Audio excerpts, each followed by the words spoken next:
Let's continue.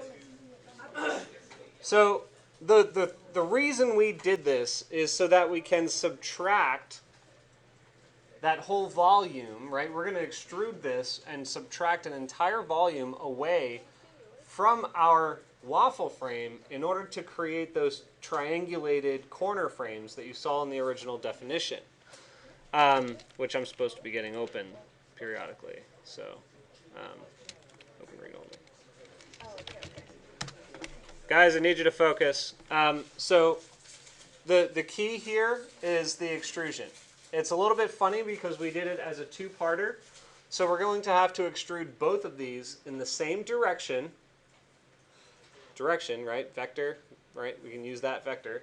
We're going to extrude them in the same direction, and we have to join them before we subtract them. Otherwise, it gets pretty messy. And that part takes skill, so don't feel like you're going to be a master of subtraction immediately after I show you this. It takes skill and knowledge to know when you need to do what kind of subtraction. But anyway, we have this, we have that.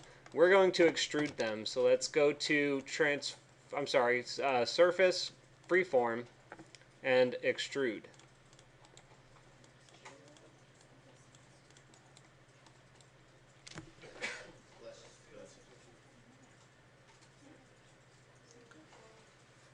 So with this, theoretically, we could extrude it using the same vector and magnitude and all that stuff, depending on what your depth is of your waffle frame. Generally speaking, though, it's not really a good idea to map that directly because this is a subtraction, so you just want to pick an order of magnitude that's large, way larger than your model, so that inevitably it's going to cut just fine. So I'm going to duplicate this whole thing right here. The base normal, the amplify vector, and the amplitude. Copy, paste, and we can pull that over here.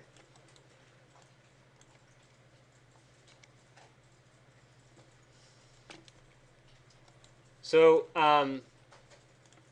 we're going to take, in this case, we're going to take both these surfaces, both the sets of these surfaces. We can actually plug them all into the same extrusion, theoretically, although I think I might have done them as two separate ones. No, I did them as two common ones. But let's do that real quick. So you just plug one set in, plug another set in, and then you plug in this amplification vector. Looks like that. And do yourself a favor and push it out to be closer to like 5 feet. Just make sure it's deep. It should look like a solid mass like this, pretty much.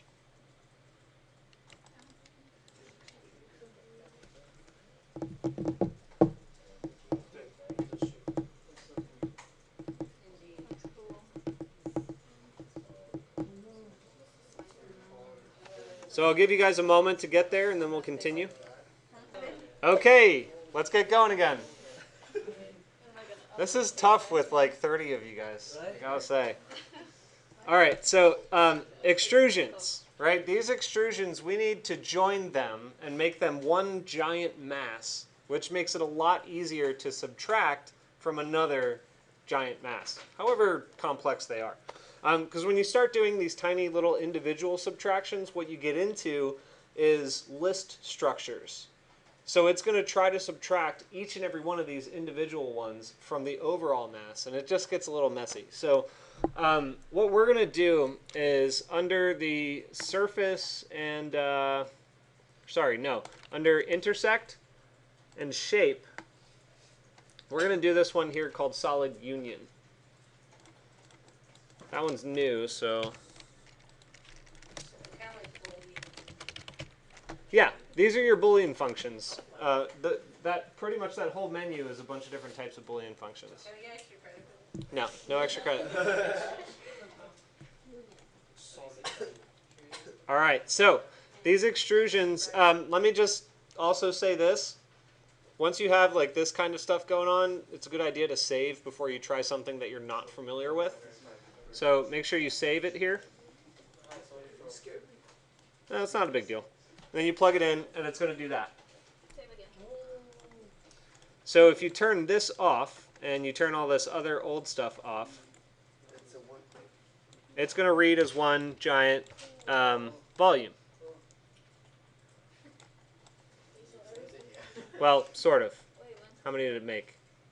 Oh, sorry, there's one thing I forgot. This needs to be flattened, right? Because, let me explain why. These extrusions that we're trying to join, they're joining to each other in their pair, right? So that one frame gets rejoined, and that's what you see between these two here. And that's what these two closed B-reps are. But outside of that, each of these individual sets, they're not talking to each other because they're broken out into a separate tree branch. Does that make sense? So when you flatten them, they will talk to each other, and it might take a little while to process. Like that. So now it's all one list of closed B-reps, and you should get one locally defined value of a closed B-rep here. So that's what I need you to verify before we can continue on, is that you have one locally defined closed B-rep. Okay? Yes? Mine isn't locally defined, but it still looks like a block. Like it doesn't have the jagged edges like yours. Okay, I'll come take a look. Jagged